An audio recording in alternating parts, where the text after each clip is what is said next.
Orientation, not civil. Civic orientation and citizenship. Yeah. So, well, with the observance of the electoral processes, the commencement of the exercise this morning, I think there's a great improvement in the procedure and conduct of these elections, because from the various reports gathered, you know, I've not been able to move around because I'm not an accredited observer, and but I've been, you know, conversant with the goings on with the electoral process, you know, receiving reports from different local government areas. We'll see an improvement in the conduct. We'll see that INEC has improved in the dispatch of the necessary materials. A lot of them reported early at the polling units for the conduct of the exercise. And we discovered that with only a few exceptions, and like, at times you propose and some things happen that are beyond your control. At times that might bring a little delay here and there, except in a few areas where they arrived late. Some arrived around 9 o'clock and so, but voting has since commenced there. So the process there's been a remarkable improvement in the electioneering process. And I want to commend INEC for doing a fantastic job, because over the years, from my experiences while I was still with the National Orientation Agency as a state director, where we move around to observe elections, we'll see that a lot of itches and glitches arise at times, maybe with the transportation of those materials and all that. But over the years now, we see a remarkable improvement with the introduction of technology, even into the electioneering process, with the introduction of BFAs since 2020. A lot of voters who had either to been disenfranchised from voting by reason of the smart card readers, we no longer find that, except for this recent development that you just showed on the TV now, where you have incidences of the BFAs not being able to recognize the face and the fingerprints. Either though anything could happen with the fingerprints. Maybe you have this scalded by maybe hot place or whatever, but now not being able to capture the face is something that gives one concern.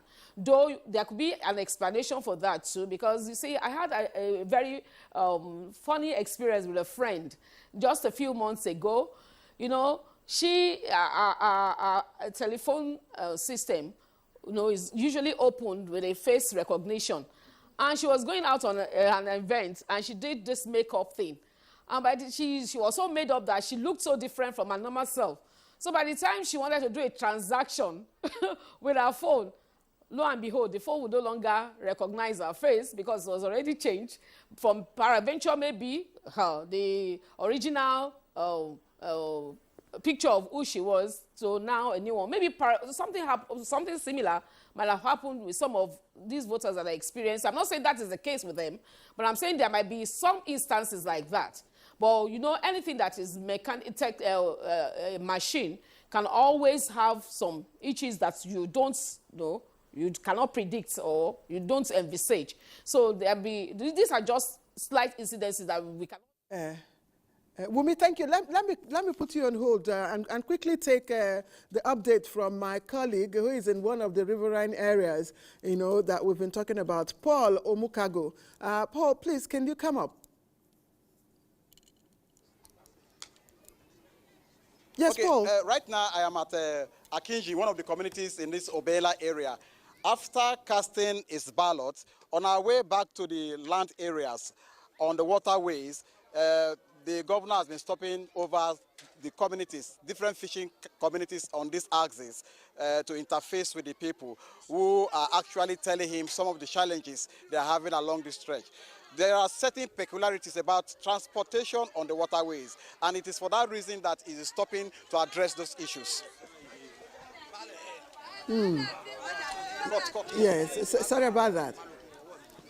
Sorry about that. Paul, you didn't need to go off. Sorry about that. Just minor hitch. You could continue. Please go ahead, Paul, if you're ready for us. Oh dear, I hope we can get to hear from Paul, because it's very important. The Elijah area and the Ondo area, Nick and the guests here particularly talked about, the difficulty in getting, logistics and for voting to, the conduct of voting to be smooth in those areas. So it would be good if Paul can rejoin us again to give us, the update from there. But while we wait for Paul to come back, let me go back to allow me, Famuyiwa. You were speaking to us there about what could likely be the issue with the beavers. And you talked about the lady with the makeup. Ladies have a way of, wearing the foundation that, somehow, distorts the natural contour of the face. And I mean, as you rightly observed, technology will not, recognize that if you didn't, use it for recognition. But for the two men we saw, that appears to, yes. Please go ahead. It's about saying that in this case, it's not even about the women. It's now about a man's face not being recognized by the beavers. So something must be technically wrong there, and which we need to look into. Because you cannot predict the malfunctioning of anything that is technology, or even our phone systems at times, will cease and will not function. So, but that will not make us to mark the system, the process as not being good. INEC has really tried, and with the observance of the electoral process so far, it's been so peaceful, and that is a development, a good development in our election system, because either though before, a lot of people there's this apathy to come out for voting because they are afraid that there will be violence and all that. There's a massive reduction in the electoral violence now in our electoral system, which gives one some confidence that it will still get better by the special grace of God, that we will still experience a better performance and more. And incidentally, looking at the number of registered voters this time around, I saw an increase in the number of people that registered, and even people that collected their voters, permanent voters card. So it tells me, it's a signal to me that it might be a gradual process, but we are yet improving in our electioneering process. So I'm happy